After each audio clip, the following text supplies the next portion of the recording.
नमस्कार दर्शक बंधु। आज हूँ जुलाई मास 23 तारिख बुधवार। आज दिन जाकर टॉप 20 गुरुत्वपूर्ण खबर उपर आसतु नजर पकाइबा। भिडियोटी को शेष पर्यंत देखंतु। मात्र किछि समय मध्य जानिपारे आज दिनर संपूर्ण खबर। ता पूर्व चैनल नुआ थिले चैनल को सब्सक्राइब करी पाखरे थिबा बेल आइकन को ऑन करी रखंतु। एमिति प्रतिदिन लेटेस्ट न्यूज सर्वप्रथमे देखिया पाई। तेबे आसंतु आज दिनर संपूर्ण खबर उपर नजर पकाइबा। आजिर प्रथम खबर, समस्त चाषींकर हेब ई केवाईसी। सबु चाषींकर हेब ई केवाईसी। नकली चाषी को चिन्हट करने को ई केवाईसी करिवे सरकार। चलित मास 19 तारिखर पंजीकरण आरंभ होइतिबा बेले अगस्ट 20 तारिख पर्यंत चलिबो। एही पंजीकरण समय रे समस्त चाषी को ई केवाईसी करने को मंत्री परामर्श दैछंती। अनेक नकली चाषी सरकारी सुविधा नेउथिबा नजर को आसिबा परे विभाग एपरि पदक्षेप नेइछि। दलाली रोकवाक विभाग एपरि पदक्षेप नेइछि। विभिन्न स्थान में समस्या उपजिबा परे चाषी पंजीकरण को सरलीकरण कले राज्य सरकार। बापा कि जेजेबापा नाम जमी थिले पुओ माने करिपारिबे पंजीकरण। जेउ पुओ जेते जमी चाष करुथिबे सेतिकी जमीर पंजीकरण करिपारिबे। जदि जणे भाई सबु जमी चाष करुछि तेबे तांकु अन्य भाई मानकर लिखित स्वीकृतिनामा पंजीकरण समय रे दाखल करिवे बोली कहिसंती जोगाण मंत्री कृष्णचंद्र पात्र। परवर्ती खबर, मालामाल हेबे सरकारी कर्मचारी। रक्षाबंधन पूर्व केंद्र सरकार कर्मचारी एवं पेंशनभोगी मानकु भल खबर मिली पारे। सेमाने वर्तमानर सप्तम वेतन कमिशन अधीन रे अति कम रे आउ गोटिए डीए पाई पारंती। सद्यतम मुद्रास्फीति संख्या को देखिले जुलाई 2025 रे केंद्र सरकार कर्मचारी महंगा भत्ता 3 ରୁ 4% वृद्धि पाइबार संभावना अछि। यह देशर कोटि कोटि केंद्र सरकार कर्मचारी को आश्वस्ति प्रदान करिबो। साधारणतः महंगा भत्ता वृद्धि वर्ष रे 2 थर फेब्रुआरी मार्च एवं सेप्टेम्बर अक्टोबर रे घोषणा करा जाए, जहाँ यथाक्रमे जानुआरी एवं जुलाई रु लागू होइथाए। यह कर्मचारी मानकु वर्धित मुद्रास्फीतिर मुकाबिला करिबारे साहाय्य करे। चलित वर्ष मार्च रे 2% वृद्धि सहित वर्तमानर डीए हार 55% रहिछि। सरकारी कर्मचारी मानकु डीए दिया जाइथाए, जेतेबेले पेंशनभोगी को डीआर दिया जाइथाए। परवर्ती खबर, मालकानगिरी रे नाबालिका को गणदुष्कर्म। 4 अभियुक्त गिरफ। मालकानगिरी जिले में जड़े नाबालिका को गणदुष्कर्म अभियोग पुलिस 4 जन अभियुक्त को गिरफ करिछि। गिरफ अभियुक्त मानक मध्य जड़े ट्रक ड्राइवर सह आउ 3 जन अछंती। एही घटना मालकानगिरी सदर थाना अधीन अंचल में घटिथिबा जଣାपड़िछि। पुलिस सूचना अनुसार नाबालिक जनक रविवार संध्यारे सांगर जन्मदिन उत्सव में जोगदेवाकू जाइथिले, किंतु से राति रे घर को फेरी नथिले। परिवार लोके तांकू खोजाखोजी करुथिबा बेले बिजाघाटी निकट मालकानगिरी जयपुर रास्ता रे किछि स्थानीय लोक तांकू एक ट्रक ड्राइवर सह संदेहजनक अवस्था रे देखिथिले। सेमाने तुरंत मालकानगिरी आदर्श थाना पुलिस को खबर देइथिले।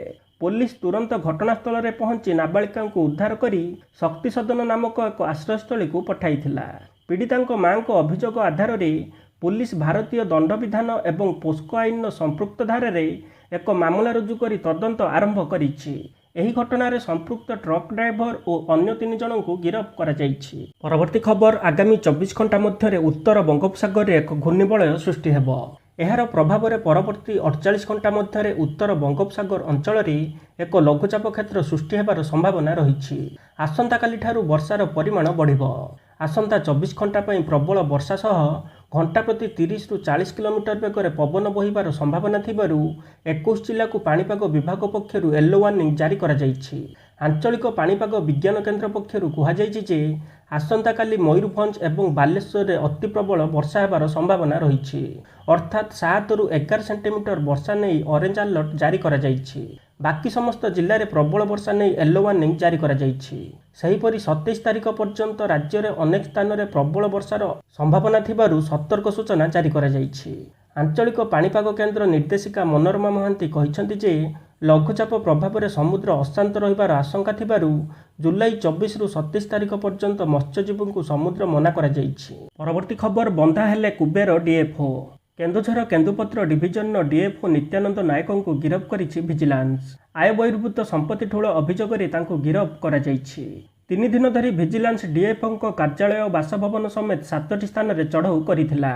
चढ़ऊ बेले डीएफओ माळमाळ प्लट देखि विजिलेंस अधिकारी और कर्मचारी ताजुब हो जाइथिले। डीएफओ श्री नायक पुअर कार्यालय शशुर घरे मध्य विजिलेंस चढ़ऊ करिथिला। तांको परिवार सदस्यଙ୍କ नामରେ मोट 115ଟି ପ୍ଲଟ୍ ଥିବା ଭିଜିଲାନ୍ସ ଜାଣିବାକୁ ପାଇଥିଲା। आय बहिर्भूत संपत्ति ठूल नहीं केन्दुझर केन्दुपत्र डिविजन डीएफओ श्री नायक विरोध में अभियोग थिला। केन्दुझर भिजिलान्स स्वतंत्र विचारपति सर्च वारेंट पाइबा परे भिजिलान्स टीम चढ़ाऊ करिथिला। 3 जन डीएसपी समेत 10 जन इंस्पेक्टर 10 रु ऊर्ध्व कर्मचारी चढ़ाऊ रे सामिल होइथिले। भिजिलान्स एकाधिक टीम केन्दुझर स्थित कार्यालय बासभवन नयागढ़ और अनुगुल जिलार 7टी स्थान में चढ़ाऊ करिथिला। परवर्ती खबर उदित प्रधान को गिरफ्तारी पर राजधानी रे कांग्रेस विरोधी पोस्टर भक्तदास इस्तीफा दियो बॉयकट एनएसयूआई। राजधानी विभिन्न छकरे एभली लेखाथिबा बड़ बड़ पोस्टर देखा मिली। पोस्टर रे राहुल गांधी और पूर्वतन छात्र कांग्रेस सभापति उदित प्रधान को फोटो थिबा बेले जड़े देशद्रोही और अन्य जड़े बलात्कारी बोली लेखा जाइछि। तेबे एही पोस्टर किए लगाइछि ताहा स्पष्ट होई नहीं। जड़े छात्री को निशा दे दुष्कर्म करने अभियोग सोमवार छात्र कांग्रेस सभापति उदित प्रधान को गिरफ्त करिथिला पुलिस। यापर उदित को दलरू निलंबन करा जाइथिला। महिला सुरक्षा प्रसंग को कांग्रेस राज्यर मुख्य मुद्दा करी सरकार को प्रतिदिन घेरुथिबा बेले एबे एही पोस्टर को नहीं चर्चा सृष्टि होइछि। एणे एने निजर प्रतिक्रिया रे पीसीसी सभापति भक्त दास कहिसंती छोट लुचकाली खेल को मु डरे नहीं। बीजेपी छुआ को लगे लुचिकी सहर में मो पोस्टर मारिछंती। जहा हो बीजेपी को धन्यवाद, से मो पोस्टर मारिछंती। कांग्रेस कार्यक्रम को देखि सरकार भयभीत, मु पछकू हटिबी नहीं। एबे मोर आंदोलनात्मक रूप देखुचंती, आगकू मोर राजनैतिक रूप देखिबे। मु नुहे सरकार आगे इस्तीफा दियंतु बोली कहिसंती भक्त। परवर्ती खबर गतकाली ठारू राज्य में आरंभ है सुभद्रा समीक्षा कार्यक्रम। राज्य में सुभद्रा योजनार समीक्षा करेंगे अंगनवाड़ी दीदी, एसएचजी महिला और उच्च शिक्षा विभाग छात्र छात्री। आईआईएम संबलपुर मॉडल सह उच्च शिक्षा विभाग छात्र छात्री सहयोग में महिला शिशु विकास मिलित उद्यम राज्यव्यापी यह सुभद्रा समीक्षा कराजिबो। राज्य में 200 रु अधिक अंगनवाड़ी केन्द्र कार्यक्रम जरिया समीक्षा कराजिबो। एक स्वतंत्र आप माध्यम यही सबू समीक्षा हेबो। सुभद्रा योजना 2 थर पाइबा परे ताहाकू अनुध्यान कराजिबो बोली कहिसंती उपमुख्यमंत्री तथा महिला और शिशु विकास मंत्री प्रभाती परिडा। हिताधिकारी किपरि 2टी किस्ती को खर्च करिसंती ताहाकू अनुध्यान कराजिबो। एथिरे महिला स्वयं सहायता गोष्ठीर मेंबरक सह पीआरआई मेंबर, अंगनवाड़ी मेंबर और हेल्पर सह उच्च शिक्षा विभाग छात्र छात्री यही दिगरे कार्य करिवे। आसंता रक्षाबंधन अवसर में मिलिबो सुभद्रा योजनार तृतीय किस्ती। आसंता अगस्ट 9 तारिख में ओडिशार महिला पाइबे सुभद्रा तृतीय किस्ती। परवर्ती खबर राज्य में निर्यातना अभियोग थमिबार ना धरुने। एबे पुणी राज्य राजधानी अभियोग सामना को आसीछि। राजधानी भुवनेश्वर एक घरोई मेडिकल कॉलेज जड़े प्रोफेसर डाक्तर विरोध में जड़े स्टाफ नर्स मानसिक और शारीरिक निर्यातनार अभियोग आनिछंती। अभियोग अनुसार गत 1.5 वर्ष धरी एही नर्स निर्यातनार शिकार होई आसुछंती। एने से विभिन्न फोरम रे अभियोग करी निराश हेबा परे वर्तमान मंचेश्वर थाना रे एक लिखित अभियोग दाखल करिछंती। स्टाफ नर्स को अभियोग अनुसार संपृक्त डाक्तर तांको लगातार मानसिक और शारीरिक निर्यातना दे आसुछंती। एही घटना संपर्क में अभियोग करने सत्वे कौनसी लाभ होई नथिला। एही घटना रे मेडिकल कॉलेज कर्तृपक्षों प्रतिक्रिया एपर्यंत मिल पारि नाही। मंचेश्वर थाना रे अभियोग नहीं तदंत आरंभ होइथिबा जणा पड़िछि। एही घटना स्थानीय स्तर में आलोचनार विषय होइथिबा बेले अभियुक्त डाक्तरंग विरोध में कार्यानुष्ठान दाबी जोर धरिछि। परवर्ती खबर दुर्नीति विरुद्ध में कड़ा अभिमुख्य जारी रखी मुख्यमंत्री मोहन चरण माझी जाजपुर जिला मधुबन गोष्ठी स्वास्थ्य केन्द्र पूर्वतन medical officer doctor Karunakar Raut को चाकरी बहिष्कार करिछंती। डाक्तर राउत वर्तमान भद्रक जिला सदर महकुमा हस्पिटाल मानसिक स्वास्थ्य एवं कैंसर विभाग वरिष्ठ मेडिकल ऑफिसर भावे कार्य करुछंती। सूचनायोग्य जे डाक्तर करुणाकर राउत नाम कटक विजिलेंस विभाग पक्षरु एक केस रुजु होइथिला। डाक्तर राउत नाम डिपार्टमेंटाल प्रोसीडिंग करा जाइथिला।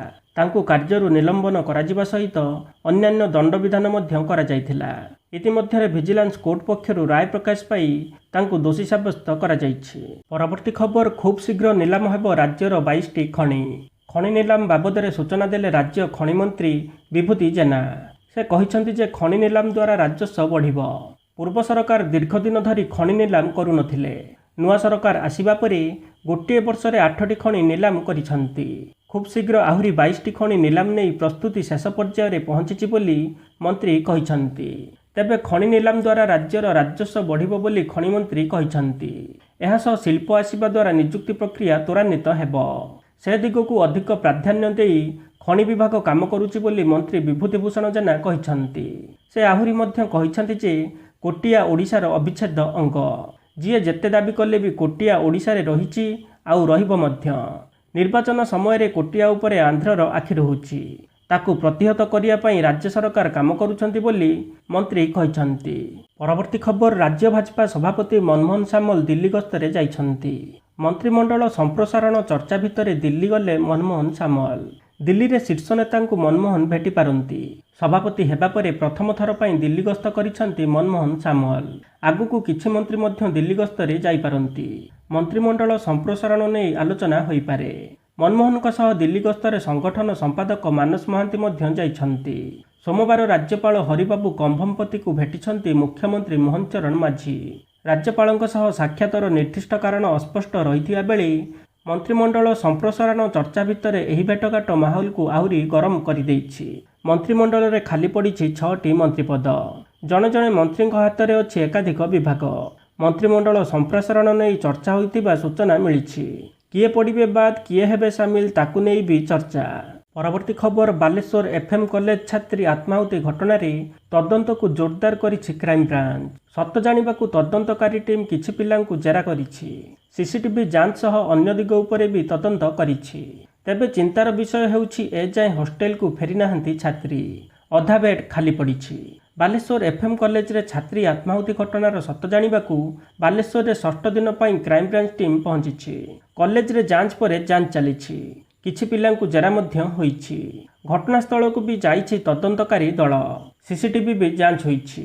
ତେବେ ଘଟଣା ଦିନ କ'ଣ କେମିତି ଘଟିଲା ସେ ନେଇ ମାପ କରି ଦୂରତା ମାପିଛନ୍ତି କ୍ରାଇମବ୍ରାଞ୍ଚ ଟିମ୍। ଘଟଣା ପରେ କେଉଁପଟେ ଛାତ୍ରୀ ଯାଇଥିଲେ ଓ ଆମ୍ବୁଲାନ୍ସ କେଉଁପଟେ ଯାଇଥିଲା ତାର ବି ତନ୍ନ ତନ୍ନ ଯାଞ୍ଚ ହୋଇଛି। ତଦନ୍ତ ଚାଲିଛି ବୋଲି କହିଛନ୍ତି ତଦନ୍ତ ଅଧିକାରୀ। ପରବର୍ତ୍ତୀ ଖବର, ସବୁ ପଞ୍ଚାୟତରେ ହେବ ଆୟୁଷ୍ମାନ ଆରୋଗ୍ୟ ମନ୍ଦିର। କଟକ ବଡ଼ ମେଡିକାଲ, କ୍ୟାପିଟାଲ ହସ୍ପିଟାଲ ଭଳି ବଡ଼ ଡାକ୍ତରଖାନାଗୁଡ଼ିକରେ ଭିଡ଼ କମାଇବାକୁ ସରକାର ସ୍ୱତନ୍ତ୍ର ଯୋଜନା କରୁଛନ୍ତି। ଏନେଇ ସ୍ୱାସ୍ଥ୍ୟମନ୍ତ୍ରୀ ମୁକେଶ ମହାଲିକ ସୂଚନା ଦେଇଛନ୍ତି। ସ୍ୱାସ୍ଥ୍ୟମନ୍ତ୍ରୀ କହିଛନ୍ତି, କମ୍ୟୁନିଟି ହେଲ୍ଥ ଅଫିସର ଯେଉଁମାନେ ରୁରାଲ ଏରିଆରେ ଅଛନ୍ତି, ବିଶେଷ କରି ତାଙ୍କ ପୋଷ୍ଟିଂ ହେଉଛି ଆୟୁଷ୍ମାନ ଆରୋଗ୍ୟ ମନ୍ଦିରରେ। ବିଶେଷ କରି ତଳ ସ୍ତରରେ ଯେଉଁ ଅଫିସର ଅଛନ୍ତି କମ୍ୟୁନିଟି ହେଲ୍ଥ ଅଫିସର, ତାଙ୍କର ଭୂମିକା ବେଶ୍ ଗୁରୁତ୍ୱପୂର୍ଣ୍ଣ। ଗ୍ରାମାଞ୍ଚଳରେ ସ୍ୱାସ୍ଥ୍ୟସେବା ପହଞ୍ଚାଇବା ପାଇଁ 6700 ପଞ୍ଚାୟତରେ କମ୍ୟୁନିଟି ହେଲ୍ଥ ଅଫିସରଙ୍କ ଭୂମିକା ଗୁରୁତ୍ୱପୂର୍ଣ୍ଣ। 3 ଜଣ ଷ୍ଟାଫ୍ ରୁହନ୍ତି। ସେମାନେ ହେଲେ community health officer, multipurpose health officer ଆଉ ଜଣେ ଯୋଗ ଶିକ୍ଷକ। ଜୀବନଶୈଳୀ ଯେଭଳି ପରିବର୍ତ୍ତନ ହେଉଛି, ପଞ୍ଚାୟତରେ ଯୋଗ ଶିଖେଇବେ ଯୋଗ ଶିକ୍ଷକ। ଆୟୁଷ୍ମାନ ଆରୋଗ୍ୟ ମନ୍ଦିରରେ 120 ପ୍ରକାର ମେଡିସିନ ମାଗଣାରେ ଦିଆଯାଉଛି। ଏହା ସହିତ ବ୍ଲଡ ପ୍ରେସର, ଡାଇବେଟିସ୍ ଏସବୁ ଯେଉଁ ମେଡିସିନ ଦିଆଯାଉଛି ତାକୁ ନେଇ ଟ୍ରାକିଂ କରାଯାଉଛି। ଡାଟାବେସ୍ ମଧ୍ୟ କରାଯାଉଛି ଏବଂ 16 ପ୍ରକାର ଟେଷ୍ଟ କରାଯାଉଛି। ପରବର୍ତ୍ତୀ ଖବର, କ୍ରୀଡ଼ା ବିଲ୍ ଅଧୀନରେ ଆସିପାରେ ବିସିସିଆଇ। ହୋଇପାରେ ବୟସ ସୀମାରେ ପରିବର୍ତ୍ତନ।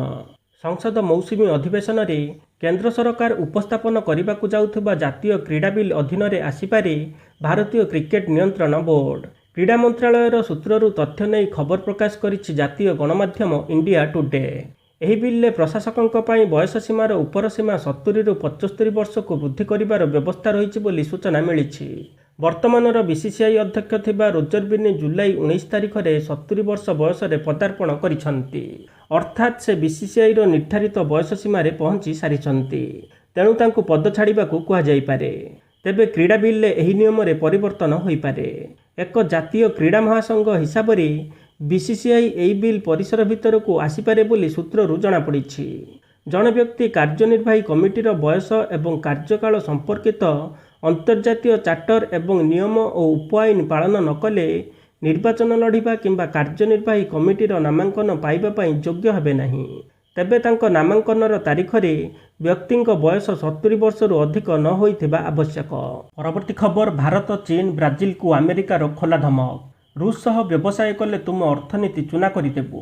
ଏଭଳି ଧମକ ଦେଇଛନ୍ତି ରାଷ୍ଟ୍ରପତି ଡୋନାଲ୍ଡ ଟ୍ରମ୍ପଙ୍କ ଘନିଷ୍ଠ ଲିଣ୍ଡସେ ଗ୍ରାହାମ। ରୁଷ ସହିତ ବାଣିଜ୍ୟ ସମ୍ପର୍କ ବଜାୟ ରଖିବା ନେଇ ଭାରତ, ଚୀନ ଏବଂ ବ୍ରାଜିଲକୁ ଖୋଲା ଚେତାବନୀ ଦେଇଛନ୍ତି ଲିଣ୍ଡସେ। ଲାଇଭ୍ ଟିଭିରେ ପ୍ରତିକ୍ରିୟା ଦେବା ବେଳେ ଏହି ଆମେରିକୀୟ ସେନେଟର କହିଛନ୍ତି ଯେ ଯଦି ଏହି ଦେଶଗୁଡ଼ିକ ରୁଷଠାରୁ ତେଲ କିଣିବା ବନ୍ଦ ନ କରନ୍ତି ତେବେ ଆମେରିକା ଏମାନଙ୍କଠାରୁ ଆହୁରି ଅଧିକ ଶୁଳ୍କ ଆଦାୟ କରିବ। ଟ୍ରମ୍ପ ପ୍ରଶାସନ ତୈଳ ସମ୍ବନ୍ଧୀୟ ଆମଦାନୀ ଉପରେ 100% ଶୁଳ୍କ ଲଗାଇବାକୁ ଯୋଜନା କରୁଛନ୍ତି ବୋଲି ଲିଣ୍ଡସେ କହିଛନ୍ତି। ରୁଷଠାରୁ ତେଲ ଆମଦାନୀ ବିଷୟରେ ପ୍ରତିକ୍ରିୟା ଦେଇ ଲିଣ୍ଡସେ କହିଛନ୍ତି, ରୁଷ ତୈଳ ରପ୍ତାନୀର 80% ଭାଗ ଏହି 3 ଦେଶ କିଣୁଛନ୍ତି। ଆଉ ଏହି ତୈଳ ଆମଦାନୀ ଯୋଗୁଁ ରୁଷ ମଜବୁତ ହେଉଛି। ଓ ୟୁକ୍ରେନ୍ ଉପରେ ଆକ୍ରମଣ କରୁଛି ବୋଲି ଲିଣ୍ଡସେ ଦାବି କରିଥିଲେ। ଆମେରିକା ଗଣମାଧ୍ୟମ ଫକ୍ସ ନ୍ୟୁଜ୍କୁ ସାକ୍ଷାତକାର ଦେଇ ଟ୍ରମ୍ପଙ୍କ ଘନିଷ୍ଠ ଲିଣ୍ଡସେ କହିଛନ୍ତି, ଟ୍ରମ୍ପ ରୁଷୀୟ ତେଲ କିଣୁଥିବା ଦେଶଗୁଡ଼ିକ ଚୀନ, ଭାରତ ଏବଂ ବ୍ରାଜିଲ ଉପରେ ଶୁଳ୍କ ଲାଗୁ କରିବାକୁ ଯାଉଛନ୍ତି। ମୁଁ ଚୀନ, ଭାରତ ଏବଂ ବ୍ରାଜିଲକୁ କହିବି ଯେ ଯଦି ତୁମେ ଏହି ଯୁଦ୍ଧ ଜାରି ରଖିବା ପାଇଁ ଶସ୍ତା ରୁଷୀୟ ତେଲ କିଣି ଚାଲିବ, ତେବେ ଆମେ ତୁମକୁ ସମ୍ପୂର୍ଣ୍ଣ ବର୍ବାଦ କରିଦେବୁ ଏବଂ ତୁମର ଅର୍ଥନୀତିକୁ ଚୂନା କରିଦେବୁ। ପରବର୍ତ୍ତୀ ଖବର, କାନ୍ଥ ଡେଇଁ 6 ବର୍ଷର ଝିଅକୁ ଘରୁ ଟେକିନେଲେ ଦୁର୍ବୃତ୍ତ, ତାପରେ କଲେ ବଳାତ୍କାର।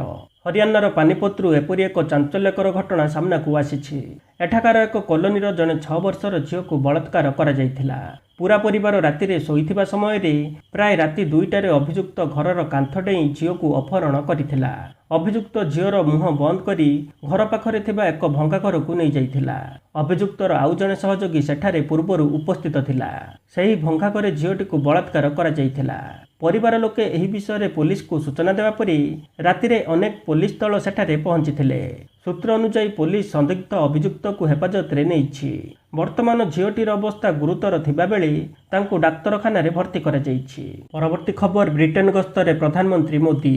ପ୍ରଧାନମନ୍ତ୍ରୀ ନରେନ୍ଦ୍ର ମୋଦି 4 ଦିନିଆ ବିଦେଶ ଗସ୍ତରେ ଯାଇଛନ୍ତି। ପ୍ରଧାନମନ୍ତ୍ରୀ 23ରୁ 24 ପର୍ଯ୍ୟନ୍ତ 2 ଦିନିଆ ୟୁକେ ଗସ୍ତ କରିବେ। ଏହାପରେ ସେ 25ରୁ 26 ଜୁଲାଇ ପର୍ଯ୍ୟନ୍ତ ମାଲଦ୍ୱୀପ ଗସ୍ତ କରିବେ। ବୈଦେଶିକ ବ୍ୟାପାର ମନ୍ତ୍ରାଳୟ ଏ ସମ୍ପର୍କରେ ଏକ ବିସ୍ତୃତ ବିବୃତ୍ତି ଜାରି କରିଛି। ଏହି ଗସ୍ତ ଅବସରରେ ମୋଦି ବ୍ରିଟେନର ରାଜା ଚାର୍ଲସ ତୃତୀୟ, ପ୍ରଧାନମନ୍ତ୍ରୀ ଷ୍ଟାରମରଙ୍କୁ ସାକ୍ଷାତ କରିବେ। ସେହିପରି ଏହି ଗସ୍ତ ବେଳେ ମୋଦି ବିଜୟ ମାଲ୍ୟା, ନୀରବ ମୋଦି ଆଦି ପଳାତକଙ୍କ ପ୍ରତ୍ୟାର୍ପଣ, ଖଲିସ୍ତାନ ପ୍ରସଙ୍ଗ ଉପରେ ବି ଆଲୋଚନା କରିବାର ସମ୍ଭାବନା ରହିଛି। ବୈଦେଶିକ ବ୍ୟାପାର ମନ୍ତ୍ରାଳୟ କହିଛି ଯେ ପ୍ରଧାନମନ୍ତ୍ରୀ ମୋଦିଙ୍କ ସରକାରୀ ୟୁକେ ଗସ୍ତ ପ୍ରଧାନମନ୍ତ୍ରୀ ଷ୍ଟାରମରଙ୍କ ନିମନ୍ତ୍ରଣରେ ହେଉଛି। ଏହା ପ୍ରଧାନମନ୍ତ୍ରୀଙ୍କ 4ର୍ଥ ୟୁକେ ଗସ୍ତ ହେବ। ପରବର୍ତ୍ତୀ ଖବର, ସ୍କୁଲ କଲେଜ ଛାତ୍ରୀ ଗର୍ଭବତୀ ହେଲେ £1,00,000 ପୁରସ୍କାର। ଜନସଂଖ୍ୟା ବୃଦ୍ଧି ପାଇଁ ପୁଟିନଙ୍କ ନୂଆ ଯୋଜନା। ରୁଷିଆରେ ଜନସଂଖ୍ୟା ହ୍ରାସ ଚିନ୍ତାର କାରଣ ପାଲଟିଛି। ଗର୍ଭବତୀ ହେଲେ ସ୍କୁଲ କଲେଜ ଛାତ୍ରୀମାନେ £1,00,000 ପାଇବେ ବୋଲି ରାଷ୍ଟ୍ରପତି ଭ୍ଲାଡିମିର ପୁଟିନଙ୍କ ସରକାର ଘୋଷଣା କରିଛନ୍ତି। ସନ୍ତାନ ଜନ୍ମ କରିବା ପାଇଁ ଯୁବତୀମାନଙ୍କୁ ନଗଦ ବୋନସ ମିଳୁଛି। ଦେଶରେ କ୍ରମାଗତ ହ୍ରାସ ପାଉଥିବା ଜନ୍ମହାର, ୟୁକ୍ରେନ୍ ଯୁଦ୍ଧରେ ହଜାର ହଜାର ଯୁବକଙ୍କ ମୃତ୍ୟୁ ଏବଂ ଦ୍ରୁତଗତିରେ ବଢ଼ୁଥିବା ପ୍ରବାସ ଏହି ସଙ୍କଟକୁ ଆହୁରି ଗମ୍ଭୀର କରୁଛି। ଜନସଂଖ୍ୟାର ହ୍ରାସ ଗତିକୁ ରୋକିବା ପାଇଁ ରୁଷିଆ ସରକାର ନେଇଥିବା ପଦକ୍ଷେପକୁ ନେଇ ସାରା ବିଶ୍ୱରେ ଆଲୋଚନା ହେଉଛି। ଏବେ ରୁଷିଆର କିଛି ଅଞ୍ଚଳରେ ସ୍କୁଲ ଏବଂ କଲେଜ ଛାତ୍ରୀମାନେ ଗର୍ଭବତୀ ହେଲେ ସେମାନଙ୍କୁ ସିଧାସଳଖ ନଗଦ ବୋନସ ଦିଆଯାଉଛି। କେମେରୋଭୋ, କାରେଲିଆ, ଟୋମସ୍କ ଭଳି ଅଞ୍ଚଳରେ ଯଦି ଜଣେ ଛାତ୍ରୀ ଅତି କମ୍ରେ 22 ସପ୍ତାହର ଗର୍ଭବତୀ ଏବଂ ସରକାରୀ ପ୍ରସୂତି କ୍ଲିନିକରେ ପଞ୍ଜୀକୃତ ହୋଇଛନ୍ତି, ତେବେ ତାଙ୍କୁ £1,00,000 ଏକକାଳୀନ ନଗଦ ପ୍ରୋତ୍ସାହନ ଦିଆଯାଉଛି। ସରକାର ଉଦ୍ଦେଶ୍ୟ ସ୍ପଷ୍ଟ କରିଛନ୍ତି। ମହିଳାମାନେ ଯେତେ ଶୀଘ୍ର ସନ୍ତାନ ଜନ୍ମ ଦେବେ ସେତେ ଭଲ ବୋଲି ସରକାର ଚିନ୍ତା କରୁଛନ୍ତି। ପରବର୍ତ୍ତୀ ଖବର, 4 ମାସ ପୂରଣ ହେବାକୁ ଯାଉଛି, କିନ୍ତୁ ପ୍ରଧାନମନ୍ତ୍ରୀ କିଷାନ ସମ୍ମାନ ନିଧି ଯୋଜନାର 20ତମ କିସ୍ତି ବିଷୟରେ ଏପର୍ଯ୍ୟନ୍ତ କୌଣସି ଖବର ନାହିଁ। 20 ଜୁନରେ ପ୍ରଧାନମନ୍ତ୍ରୀ ନରେନ୍ଦ୍ର ମୋଦି ବିହାର ଗସ୍ତରେ ଯାଇଥିବା ବେଳେ ଆଶା ସୃଷ୍ଟି ହୋଇଥିଲା ଯେ £2,000 ଚାଷୀଙ୍କ ଆକାଉଣ୍ଟରେ ଆସିବ। ତାପରେ 18 ଜୁଲାଇରେ ପ୍ରଧାନମନ୍ତ୍ରୀ ମୋଦିଙ୍କ ମୋତିହାରୀ ଗସ୍ତ ଆଶା ସୃଷ୍ଟି କରିଥିଲା, କିନ୍ତୁ ପୁଣି ନିରାଶା ଦେଖାଦେଇଦେଲା। ଜୁଲାଇ ଶେଷ ହେବାକୁ ଯାଉଛି, କିନ୍ତୁ ପ୍ରଧାନମନ୍ତ୍ରୀ କିଷାନ ସମ୍ମାନ ଯୋଜନାର 20ତମ କିସ୍ତି ପାଇଁ ଚାଷୀଙ୍କ ଅପେକ୍ଷା ଶେଷ ହେଉନାହିଁ। ଏବେ ଆଶା କରାଯାଉଛି ଯେ 2 ଅଗଷ୍ଟରେ ସରକାରଙ୍କ ପକ୍ଷରୁ କିଛି ଭଲ ଖବର ଆସିପାରେ। ଯଦିଓ ଏପର୍ଯ୍ୟନ୍ତ କୌଣସି ସରକାରୀ ସୂଚନା ନାହିଁ, କିନ୍ତୁ ଯେଉଁ ସମୀକରଣଗୁଡ଼ିକ ଗଠନ ହେଉଛି ତାହାକୁ ଦେଖିଲେ ଏହି ତାରିଖକୁ ନେଇ ଆଶା ସୃଷ୍ଟି ହୋଇଛି। 26 ଜୁଲାଇ ସୁଦ୍ଧା ଚାଷୀଙ୍କ ଆକାଉଣ୍ଟକୁ £2,000 କିସ୍ତି ଆସିବା କଷ୍ଟକର, କାରଣ ପ୍ରଧାନମନ୍ତ୍ରୀ ଦେଶରେ ରହିବେ ନାହିଁ।